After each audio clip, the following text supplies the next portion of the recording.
আসসালামু আলাইকুম প্রিয় শিক্ষার্থীরা, আশা করি তোমরা সবাই ভালো আছো। আমরা গত ক্লাসে কী আবেদন নিয়ে আলোচনা করেছিলাম? একটি হলো ব্যক্তিগত আবেদন অর্থাৎ লেটার, অন্যটি হলো অ্যাপ্লিকেশন অর্থাৎ প্রাতিষ্ঠানিক আবেদন। আজকে যে বিষয়টি নিয়ে আলোচনা করব সেটি হলো ইংলিশে সিভি, কারিকুলাম ভিটা অর্থাৎ বাংলায় হলো যেটা জীবন বৃত্তান্ত। তো জীবন বৃত্তান্ত খুব ইজি, আমরা একটা ফর্মেট দিয়েই সকল প্রকার জীবন বৃত্তান্তগুলো করে ফেলবো, শুধু বিষয়টা লিখলেই হয়ে যাবে। দেখো, 3 ধরনের তুমি একটা জিনিস মাথায় রাখবা, যে ক্ষেত্রে তুমি চাকরিটা চাও সেই ক্ষেত্রে তুমি তার প্রধানকে লিখবা।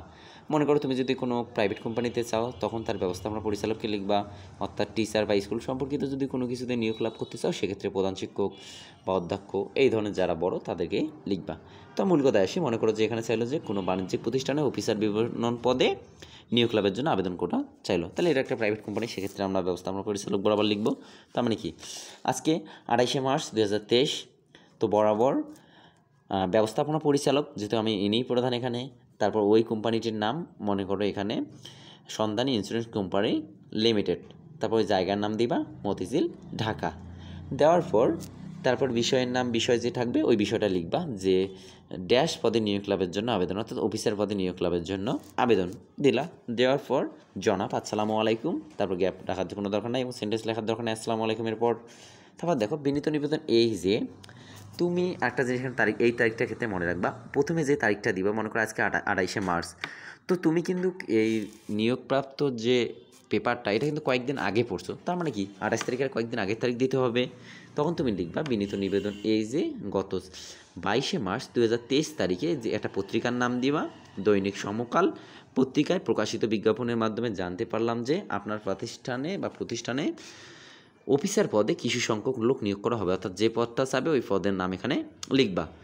উক্ত পদে আমি একজন প্রার্থী হিসাবে আবেদন করেছি, নিম্নে আমার শিক্ষাগত যোগ্যতা সহ প্রয়োজনীয় তথ্যাবলী আপনার সদাই বিবেচনার জন্য পেশ করা হলো।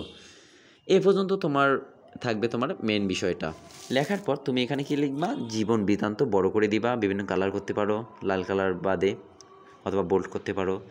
তারপর কি করবা, এগুলো লিখবা, নাম, পিতার নাম, মাতার নাম, স্থায়ী ঠিকানা, বর্তমান ঠিকানা, জন্ম তারিখ, জাতীয়তা, তারপরে ধর্ম এবং কি বৈবাহিক অবস্থা। তুমি এই বিষয়গুলো কি লিখবা।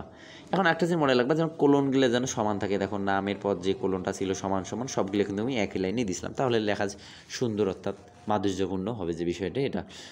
এখানে দেখো তুমি জন্ম তারিখটার ক্ষেত্রে একটু লক্ষ্য রাখবা, বাকিগুলো তো তোমার পছন্দ মতো দিবা। জন্ম তারিখটা এমন দিবা যেন তুমি জন্ম তারিখ এখন পর্যন্ত তোমার অর্থাৎ মাস্টার্স ক্লিয়ার হয়ে যায় সেভাবে একটা জন্ম তারিখ দিবা, এবং জন্ম তারিখ যেটা ব্যবহার করবা সেই অনুযায়ী যেন 16 বছরে তুমি মেট্রিক পাস করো, তার ক্ষেত্রে বাকি যে বিষয়গুলো এভাবে দিবা। মনে করো যে এখানে আমি জন্ম তারিখ দিলাম 1999 সাল, সেক্ষেত্রে আমার দেখো শিক্ষাগত যোগ্যতা কী হবে, পরীক্ষার নাম, শাখা বা বিষয়, প্রাপ্ত শ্রেণী বা আমাদের বিভাগ, পাশের সাল এবং লাস্টে লিখবা বোর্ড বা বিশ্ববিদ্যালয়।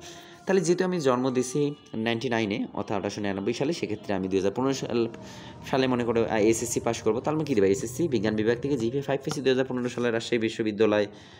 তারপর এইচএসসি বিজ্ঞান বিভাগ থেকে জিপিএ 5, তার মানে 2 বছর পর যেহেতু এসএসসি দিয়েছি 15/2/17 সালে রাজশাহী বিশ্ববিদ্যালয়। তারপরে মনে করো যে বিকম অ্যাকাউন্টিংয়ের উপর সিজিএ 3.44 2021 সালে, যেহেতু আমি 3 বছর পর অনার্স পাস করবো বা 4 বছর পর অনার্স পাস করবো, সেক্ষেত্রে দেখো 17/4/21 ঢাকা বিশ্ববিদ্যালয়।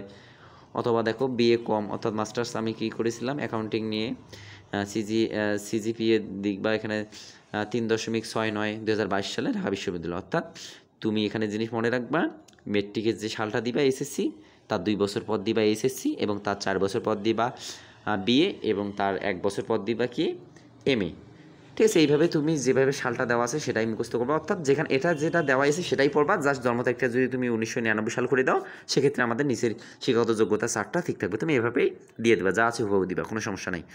তারপর কি অভিজ্ঞতা দিবা, একটু গ্যাপ রাখার পর অভিজ্ঞতার বিষয়টা মনে রাখবা, যে কোম্পানিতে তুমি নিয়োগ লাভের জন্য দরখাস্তটা লিখবা অর্থাৎ সিভিটা লিখবা, সেই রকম কোম্পানিতে তুমি আগে কোথায় কাজ করছো 1 বছর বা 2 বছরের অভিজ্ঞতা তুমি একটা দিবা। মনে করো যদি তুমি শিক্ষকতা করতে চাও, আবেদন করতে চাও শিক্ষকতা, তখন তুমি এটা যে কোনো একটা বেসরকারি স্কুল কলেজে তুমি কী করতো, যে বিষয়টার উপর শিক্ষকতা করছিলা ওই বিষয়টি দিবে, যে এত বছর আমি শিক্ষকতা ছিলাম, বা কোনো কোম্পানিতে থাকলে সেরকম একটা কোম্পানির বিষয়টাই দিবা। তার মানে এখানে যেহেতু আমি কোম্পানিতে লিখছিলাম সেহেতু এখানে দিলাম বিপিএল কোম্পানিতে অফিস সহকারী হিসাবে 1 বছর কি কাজের অভিজ্ঞতা, এভাবে দিবা। তখন কী হলো, অভিজ্ঞতাটা দিলে চাকরি ক্ষেত্রে আমাদের সুপারিশপ্রাপ্ত হওয়ার চান্স বেশি থাকে। তো এটা দেওয়ার পর লিখবা কি, অনুগ্রহপূর্বক উপরোক্ত যোগ্যতার ভিত্তিতে আমাকে উক্ত পদের জন্য উপযুক্ত বিবেচনা করা হলে আমি নিষ্ঠা ও সততার সাথে আমার কর্তব্য পালন করার চেষ্টা থাকবো। তারপর একটু গ্যাপ রাখবা, লেখার পর লিখবা বিনীত নিবেদক, তোমার নাম লিখবা বা স্বাক্ষর দিবা। দেওয়ার পর যে বিষয়গুলো এক্সট্রা থাকবে সেটি দেখো এখানে। সংযুক্তি তুমি কী কী দিবা দেখো। সংযুক্তির মধ্যে পরীক্ষার মূল সনদের সত্যায়িত ফটোকপি, 2 কপি পাসপোর্ট সাইজের সত্যায়িত কপি, প্রশংসাপত্র, চারিত্রিক প্রশংসাপত্র ফটোকপি, অভিজ্ঞতা সনদপত্রের সত্যায়িত ফটোকপি, ব্যাংক ড্রাফট ইত্যাদি দিবা। দেওয়ার পর লাস্টে তুমি দিবে একটা খামের মধ্যে যে বিষয়গুলো লিখবে দেখো, ডাক টিকিট এক কর্নারে লিখবা, তার নিচে লিখবে কত প্রেরক এবং প্রাপক, প্রেরকের কমার পর অর্থাৎ ওখানে তোমার পরিচয় দিবা যেখানে ওখানে নামগুলো দিসলা, এবং প্রাপকের কমার নিচ থেকে অর্থাৎ কমার পর এই লাইন বরাবর নিচে তুমি কি দিবা, উপরে যে লিখছিলা, যেমন উপরে আমি কাকে দিছিলাম, ব্যবস্থাপনা পরিচালক সন্ধানী মতিঝিল ঢাকা, যে বিষয়টা তার মানে ওটা এখানে দিবা যে ব্যবস্থাপনা পরিচালক সন্ধানী কোম্পানি, তারপরে কি মতিঝিল ঢাকা, তো ওই বিষয়টা এখানে দিবা। তার মানে সিভি খুব ইজি, যেটা আছে সেটাই হুবহু একটু ভাষাগুলো মুখস্থ করার চেষ্টা করবা, যে নিয়মটা পড়াইলাম এই নিয়মটাই লেখার চেষ্টা করবা, খুব ইজিভাবে তুমি একটা জীবন বৃত্তান্ত দিতে পারবা। জাস্ট তুমি বরাবর যাকে লিখবা সেই কোম্পানি হেডকে লিখবা, লেখার পর শুধু বিষয়ের জায়গায় বিষয়, আর এখানে তারিখটা যেদিন লিখবে তার কয়েকদিনের আগের তারিখ দিবা নিচে এখানে জনাব বিনীতের জায়গায়।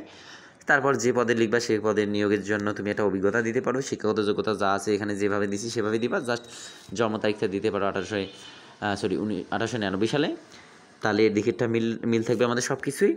তারপর তুমি যা যা করা দরকার খামে অর্থাৎ ডাকটিকিটের নিচে প্রেরক এবং প্রাপক কমা যেখান থেকে দিবা তারপর থেকে তুমি পরের লাইন থেকেই নিচে কি লিখবা, প্রাপকে দিবা ওখানে যাকে লিখলা তাকে, এবং প্রেরকে তোমার ডিটেলসটা দিবা। এভাবেই তুমি জীবন বৃত্তান্তটা সুন্দরভাবে দিতে পারো। তো আজকে এ পর্যন্তই, সবাই ভালো থেকো, সুস্থ থাকো, আল্লাহ হাফেজ।